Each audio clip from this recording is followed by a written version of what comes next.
Archery मैदान में खिलाड़ी साईं खरसावा में विकसित भारत संकल्प यात्रा को लेकर खासा उत्साह देखने को मिला।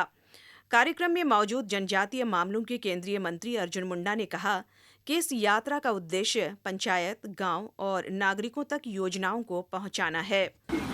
ग्रामीण भारत के लिए, संपूर्ण भारत के लिए जो योजनाएं एक आम परिवार को ध्यान में रखकर प्रारंभ किया गया है, उसके साथ सीधा संवाद हुआ कि किस जिले में, किस गांव में, किस पंचायत में किस तरीके से कार्यक्रम चल रहे हैं। मैं बहुत ज्यादा बातें नहीं कहूंगा। आपने देखा यहाँ पर अरुणाचल प्रदेश जो चाइना का सीमा है, भारत के एक छोर है, वहां से लेकर उड़ीसा जैसे सुदूरवर्ती जिला से विभिन्न योजनाओं का लाभ लेने वाले लाभार्थियों के साथ संवाद किया।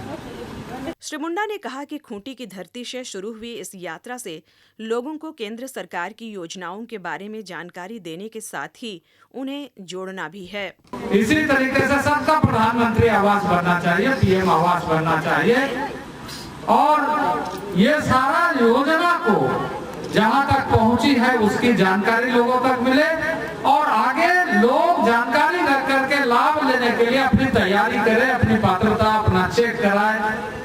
और अभी यहाँ जैसे उज्ज्वला योजना के माध्यम से जंगल कटाई पर भी रोक लगे, धुआं से भी मुक्त हो और उसका कम समय में खाना बन करके तैयार हो। तो उज्ज्वला योजना के माध्यम से गैस कनेक्शन भी दिया जा रहा है। संकल्प यात्रा कार्यक्रम के दौरान उज्ज्वला योजना के तहत लाभार्थियों को गैस कनेक्शन चूल्हे के साथ उपलब्ध कराया गया।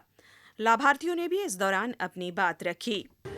और 1 रुपया किलो चावल मिल रहा है, बहुत फैसिलिटी मिला है। घर घर गांव गांव तक उज्ज्वला का आयोजन किए गए और सभी दीदी को प्राप्त हुआ। नहीं तो पहले जंगल जाना पड़ता था, लकड़ी लेके आना पड़ता था, उसके बाद ही घर का सारा भोजन पकाना पड़ता था।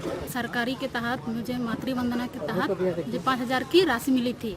जब मतलब ये होने के बाद, प्रसव होने के बाद, उसके बाद उसी पैसा से मैंने जैसे अपना बच्चा का देखभाल की अच्छा से, फिर उसका जितना भी खर्च हुआ उसी से मैंने खर्च किया। फिर वो बच्चा भी अच्छे से, फिर उसका स्वास्थ्य ठीक हुआ, जैसे कुपोषण की कोई लक्षण नहीं दिखे उसमें। फिर मैं और गांव की जितना भी दीदियाँ हैं उनको भी इन सरकारी लाभ के बारे में जानकारी देती हूँ कि और अभी समूह में सबसे पहले मैं बीके बनी, बीके के बाद एमबीके पद पर आई, फिर अभी मैं क्लस्टर अंतर्गत बीडीएसपी पद पर काम कर रही हूँ और इस पद पर काम करते हुए मैं अच्छा अनुभव महसूस कर रही हूँ। और मैं जुड़ने के बाद अभी जिस योजना के अंतर्गत मैं काम कर रही हूँ उस कार्य के लिए मैं प्रधानमंत्री जी को बहुत बहुत धन्यवाद देती हूँ। धन्यवाद। मुझे लाभ मिला है बीमा के, अगर बीमा नहीं किया होता तो इतना लाभ नहीं मिलता। अगर बीमा किया है इसी के चलते हमको इतना लाभ मिला है। जैसलमेर में जोड़ करके मेरा परिवार और घर परिवार सब सुखी में है। साथ ही ड्रोन डेमोन्स्ट्रेशन भी यहाँ कराया गया। इतना ही नहीं, महिलाओं ने नुक्कड़ नाटक के माध्यम से लोगों को जागरूक भी किया। सरायकेला से अनूप मिश्रा की रिपोर्ट।